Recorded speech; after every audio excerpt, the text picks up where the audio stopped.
सही में धोपिया लगा तो मरचा चिंता से कल की सीता।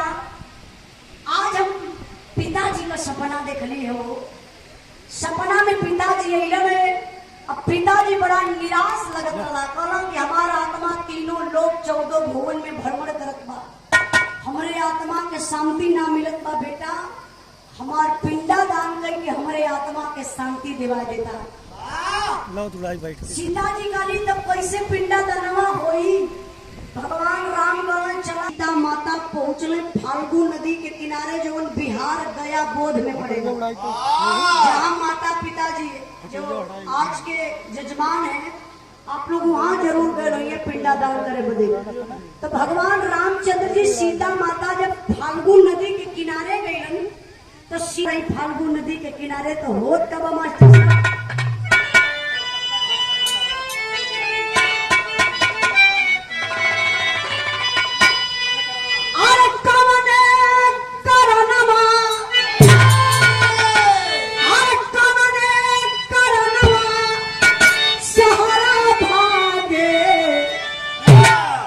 पपिया कबलिया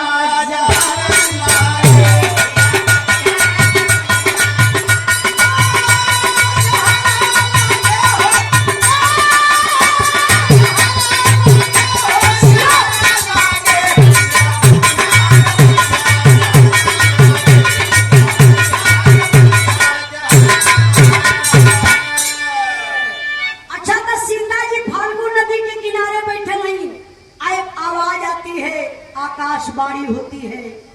आवाज कैसे आई मास्टर साहब?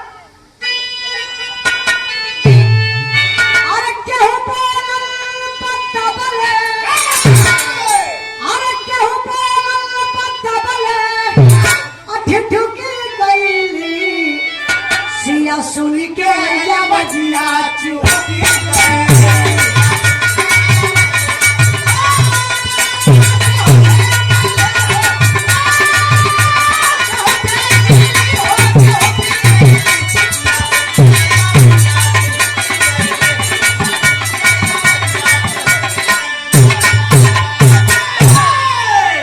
दशरथ कया तमा बोलल बाप बचनिया, अब भूख लगल बेटी का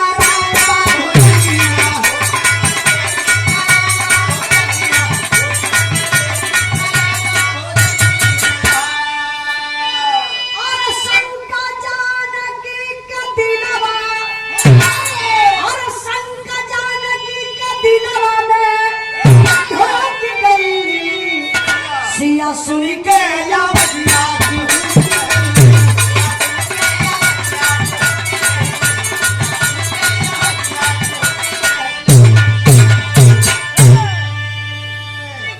सीता जी बैठक नहीं फाल्गु नदी के किनारे। आवाज आई, आकाशवाणी हुई, राजा दशरथ की आवाज थी वो। बेटा पिंडा दान की मुहूर्त निकल रही है। समय निकल जाने पर पिंडा दान करने से कोई मतलब नहीं निकलेगा। फिर हमारी आत्मा तीनों लोग 14 भुवन में भ्रमणती रह जाएगी, आत्मा को शांति नहीं मिलेगी। बेटा पिंडा दान कर दो। सीता काली की माँ मास्टर साहब राजकुमार यादव छोटी इटौरी से बड़े भैया जी की तरफ से विराह के भाव पर 100 रुपए का पुरस्कार आपके चरणों में बहुत बहुत राम आशीर्वाद पहुंचा रही। ध्यान दे विराह पर बाबू। अब सीता जी काली की पिताजी हमारा पास तो कोनो पूजा का सामग्री न बा, हम पिंडा दान करी कैसे। फिर एक आवाज आई, आकाशवाणी हुई, बेटा जहां तुम बैठी हो उसी के बगल में देखो मेरा एक हाथ है।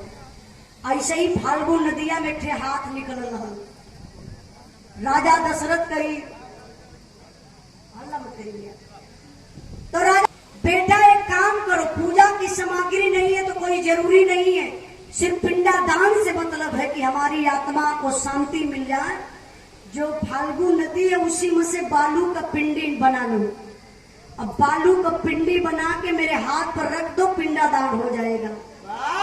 सीता जी सोचली कि पिंडा दान कर ही के बाद अगर ना करो तो पिताजी का आत्मा फिर भ्रमणते रह जाई। एक काम करी कि ये बलुआ के पिंडी बनाए के पिंडा बनवा कर दी ताकि पिताजी की आत्मा के शांति भेटा जाए। सीता जी हाथ समाप्त हो गए और जब वहां कुछ अब ना देखात बा, धीरे धीरे समय बीतल। भगवान रामचंद्र जी पूजा का सामग्री लेके अलन। सीता जी से मुस्कियाए के कहे कि चला बाबूजी का पिटा। जब सीता जी इतनी बतिया सुन ली तब का होता मास्टर साहब, 1 मिनट रुकल लगा। कचौड़ी गल सो